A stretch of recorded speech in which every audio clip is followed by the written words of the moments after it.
चर्चा चल रही है विश्वास को लेकर। दो कथानक कहता हूँ। पहला कथानक है, एक बार एक बहुत बड़ी कंपनी थी, उसमें सैकड़ों वर्कर काम करते थे, कर्मचारी काम करते थे। तो एक बार उस कंपनी के अंदर एक मशीनरी खराब हो गई, ब्रेकडाउन हो गया। तो बहुत प्रयास किए उस ब्रेकडाउन को ठीक करने के लिए, कंपनी के इंजीनियर तक को भी बुला लिया, लेकिन कुछ नहीं कर पाए। मुंडी नीचे कर ली सबने कि नहीं हो पाएगा हमसे। महीने बीत जाते हैं और ऐसे ही चलता रहता है, ब्रेकडाउन ठीक नहीं होता, कंपनी में नुकसान शुरू होना चालू हो जाता है। इतने में ही कंपनी का एक सामान्य कर्मचारी जो वहाँ पर मशीन ऑपरेटर था, वो कहता है कि मैं इस ब्रेकडाउन को ठीक कर सकता हूँ। तो कंपनी का जो मालिक है वो कहता है, तू ठीक करने के कितने पैसे लेगा? बोले 50,000 रुपये। बोले ये इंजीनियर आए, वो जिस कंपनी का मशीन है उसके बड़े से बड़े अधिकारी आ गए, कोई ठीक नहीं कर पाया, तू कैसे ठीक कर लेगा?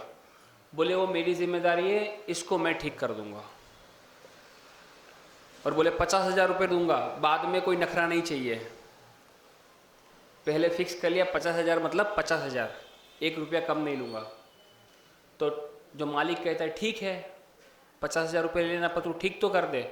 अब वो मशीन के अंदर घुसता है और एक विशेष स्थान पे जाकर एक हथौड़ा मारता है और मशीन चालू हो जाती है। तो मालिक कहता है ये तूने कैसे किया? बोले मैंने कहा था ना, अब मुझे 50,000 रुपये, तो पूछो नहीं कैसे ठीक किया, मुझे पता है चोट कहाँ मारनी है, मुझे पता है चोट कहाँ मारनी, तो मैंने मार दी, मशीन चालू हो गया, अब लाओ 50,000 रुपये। मालिक 50,000 देता है। पहला किस्सा यहाँ पे समाप्त हुआ। दूसरा किस्सा कहता हूँ। भारतवर्ष का सबसे पहला अक्षरधाम गुजरात गांधीनगर में बना था। वो अक्षरधाम के अंदर 5 प्रदर्शनियां लगी हुई है। मैं मिथ्यात्व का पोषण नहीं कर रहा, यहां पर ये मत समझना कि मैं जाके देखने के लिए कह रहा हूं।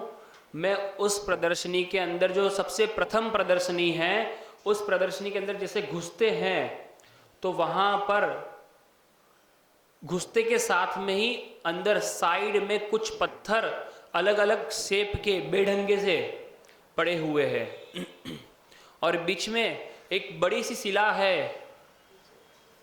और उसमें से एक आदमी अपने आप को छेनी और हथौड़ी के माध्यम से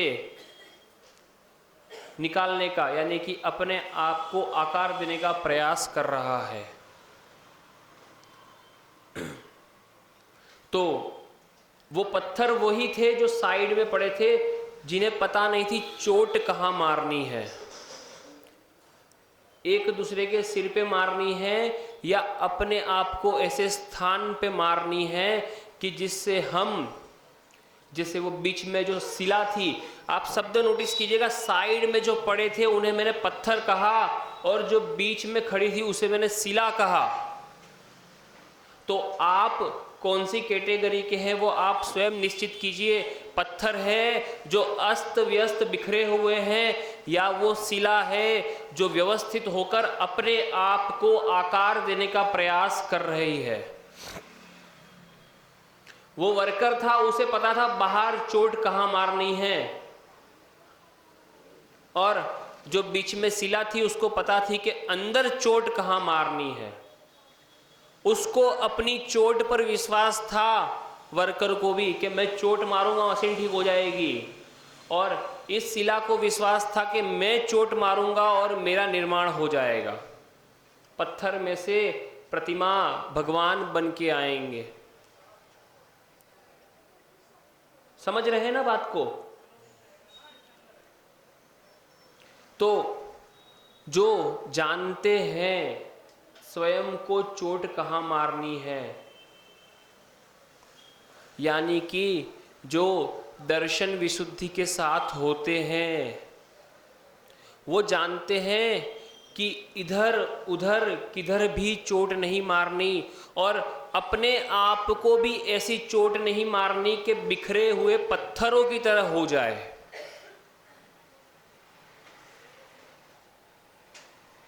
बिखरे हुए पत्थरों की तरह हो जाए।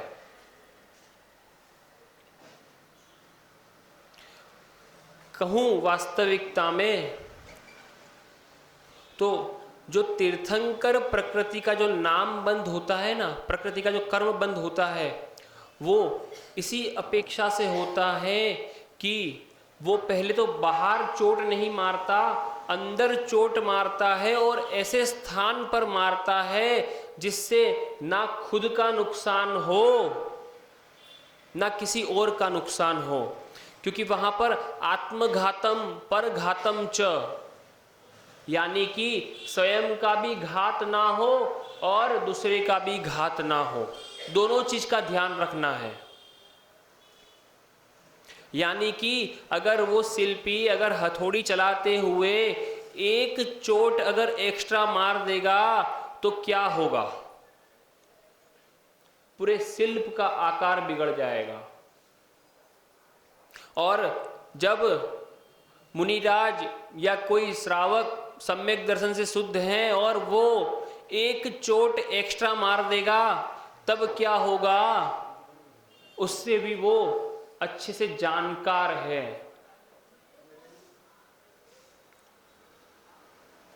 क्योंकि दर्शन विशुद्धि भावना जो है वो तत्वों के विशिष्ट रूप के श्रद्धान से ही होती है। विशिष्ट रूप का श्रद्धान इसलिए कहा क्योंकि सम्यक दर्शन जो होता है वो कसायों की मंदता से होता है और कसायों की मंदता होने के बाद में, अति मंदता होने के बाद में ही तत्वों पे विशिष्ट रूप का श्रद्धान हो सकता है। कैसा श्रद्धान? श्रावक अवस्था में भी है, लेकिन अपने आप को प्रत्येक स्थान पर 84 लाख योनि में प्रत्येक स्थान पर अपने आप को रखकर देख लेगा उसी समय, तब वो विशिष्ट श्रद्धान बनेगा। आपका ये कहना आगम से पढ़कर 84 लाख योनियां होती है, एक इंद्रिय की इंद्रिय, दो इंद्रिय की इंद्रिय, तीन इंद्रिय की इंद्रिय, बिल्कुल ये विशिष्ट श्रद्धान नहीं है। आपको याद है इसलिए आप मान रहे कि श्रद्धान है, पर वाकई में श्रद्धान नहीं है ये, क्योंकि आपने अपने आप को उस स्थान पर रखकर देखा होता इस अवस्था में, तब विशिष्ट श्रद्धान बनता तत्वों का।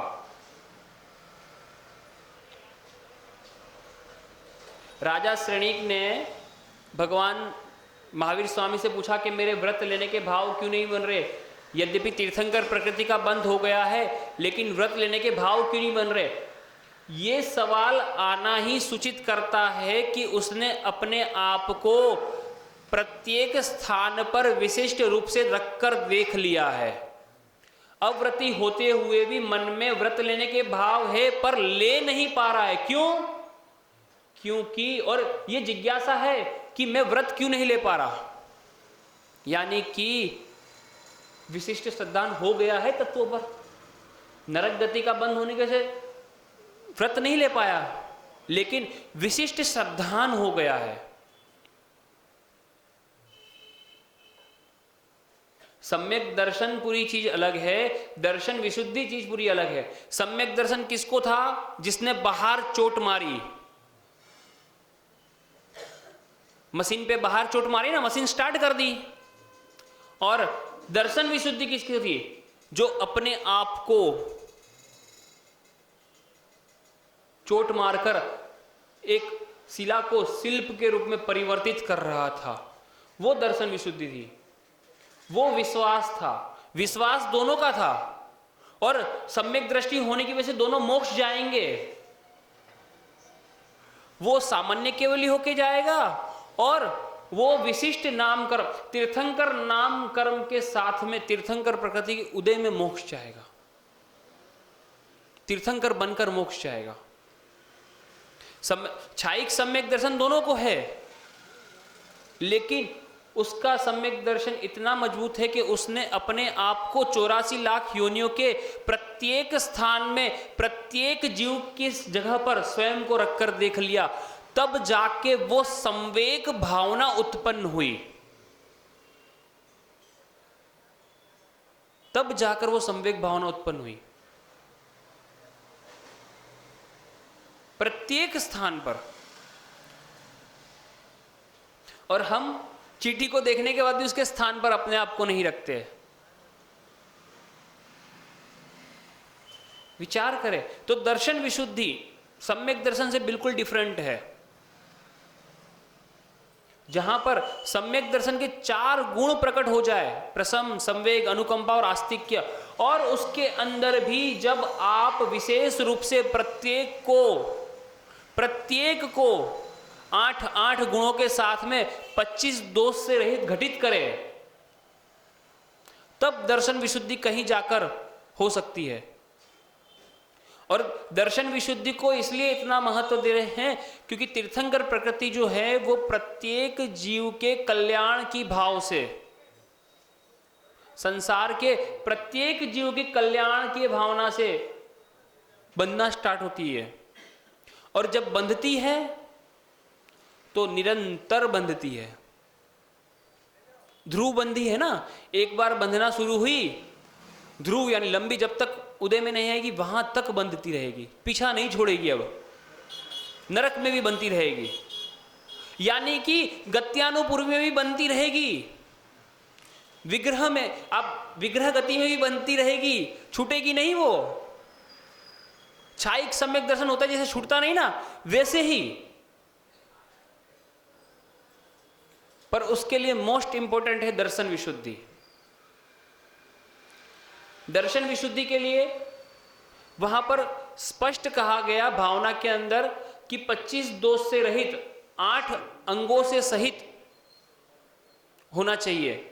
तो उस अपेक्षा से अपन मान लेते हैं कि छायिक सम्यक दर्शन के साथ ही होती है। किन्हीं किन्हीं आचार्यों का मतभेद मिलता है कि तीर्थंकर प्रकृति का बंध छायोपशमिक अवस्था में भी हो सकता है, पर उसके मत के खंडन में मेरे पास 2 प्रूफ आए जानने में, जिसमें लिखा हुआ था कि छायोपशमिक सम्यक दर्शन के साथ में तीर्थंकर कैसे बना। तो विदेह क्षेत्र के अंदर 2 कल्याणक वाले और 3 कल्याणक वाले तीर्थंकर भी होते हैं।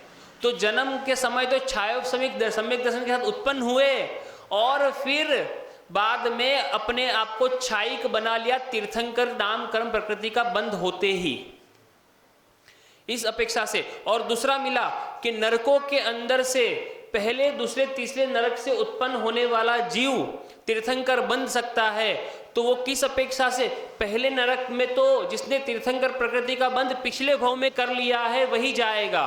दूसरे तीसरे नरक में छायोपशमिक सम्यक दृष्टि जाता है, और वो जब विदेह में उत्पन्न होता है और 2 और 3 कल्याणक वाला तीर्थंकर बनता है, इस अपेक्षा से छायोपशमिक सम्यक दृष्टि को तीर्थंकर प्रकृति का बंध मान लेते हैं।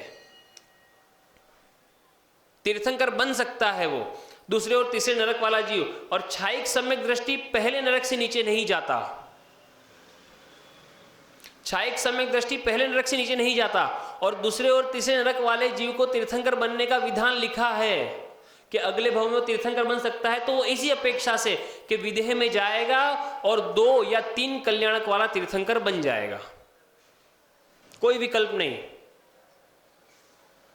तो दर्शन विशुद्धि भावना की अगर मैं बात कर रहा हूं तो वो छायिक सम्यक दर्शन के साथ में कर रहा हूं, क्योंकि वहां पर आप जब 16 कारण के 16 अर्घ चढ़ाते हैं तो पहले अर्घ की पहली लाइन है, दर्शन शुद्ध न होवत जो लग, तो लग जीव मिथ्याति कहावे, काल अनंत फिरे भव वन में, महादुखन को कहू पार न पावे। क्योंकि दर्शन शुद्ध नहीं है, यानी औपशमिक सम्यक दर्शन होकर भी छूट गया है, तो उसका संसार तो चुलुभ प्रमाण रह गया है, लेकिन वो अभी भी अनंत है। अर्ध पुद्गल परावर्तन की अपेक्षा से अभी उसका मोक्ष जाने का ओपन टिकट तो मिल गया है, लेकिन कैसा है कि एक समुद्र में जल की अनंत बूंद है और एक बाल्टी में जल की अनंत बूंद है। समुद्र में से कितनी ही बूंदे खाली कर दो, खाली होने वाली नहीं है, पर बाल्टी में से आपने बूंद बूंद करके लिया तो वो खाली होगा। तो समुद्र की बूंदे जो है अक्षय अनंत है, और यहां पर जो दर्शन विशुद्धि भावना कर रहा है शुद्ध सम्यक्त्व के साथ में, उसका संसार सक्षय अनंत है, यानी कि क्षय से सहित अनंत है।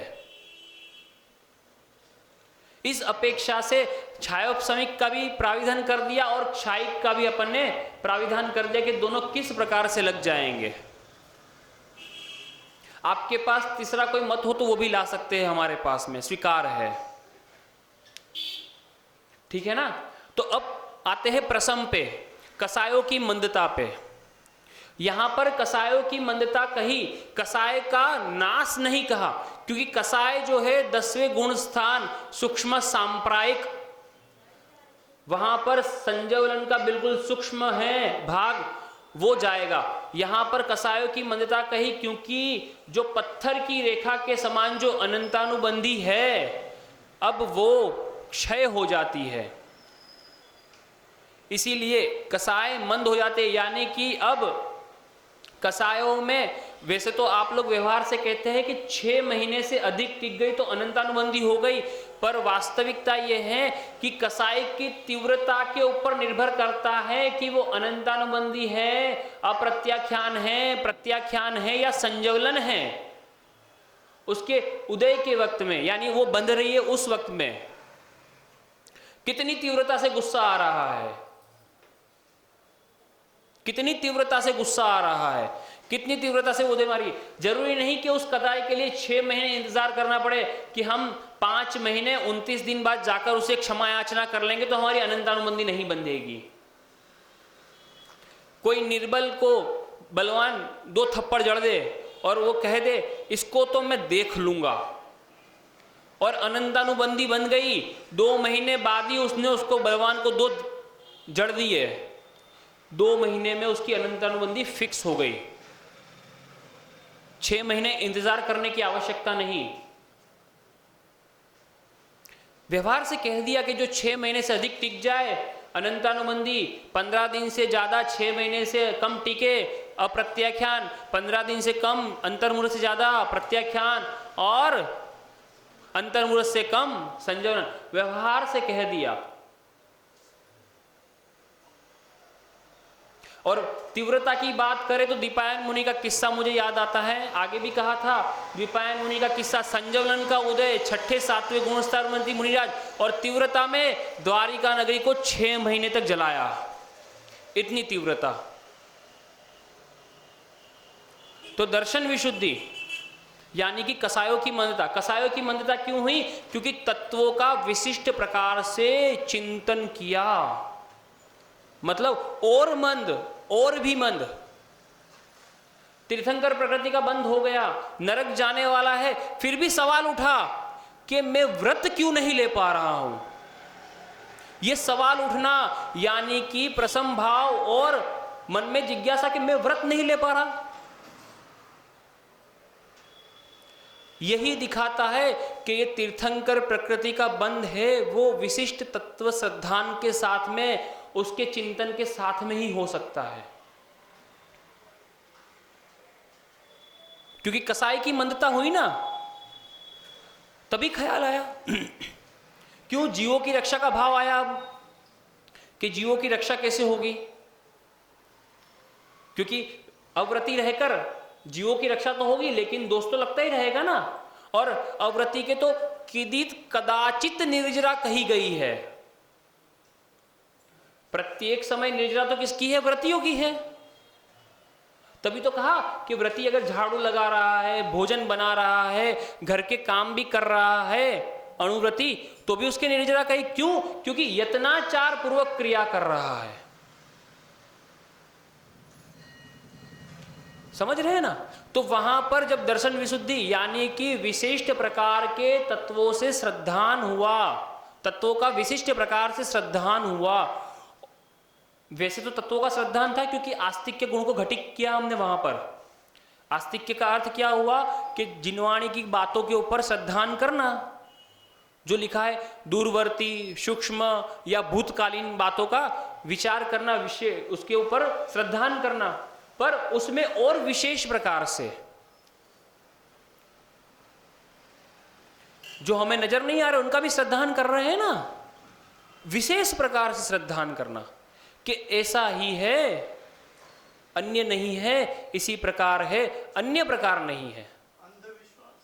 अंधविश्वास नहीं। अगर अंधविश्वास कहोगे तो तीर्थंकर प्रकृति का बंध नहीं होगा, फिर आपका सम्यक दर्शन ही नहीं है। अटूट विश्वास ठीक है, अंधविश्वास शब्द ठीक नहीं है। वो अंधविश्वास तो मिथ्यात्व की श्रेणी में है। भैया ने कहा कि 3 को मैंने मिथ्यात्व की श्रेणी में रखा, 1 को सम्यक्त्व की श्रेणी में रखा। तो आप अगर अंधविश्वास कहोगे तो आपने इसको झूठा साबित कर दिया। फिर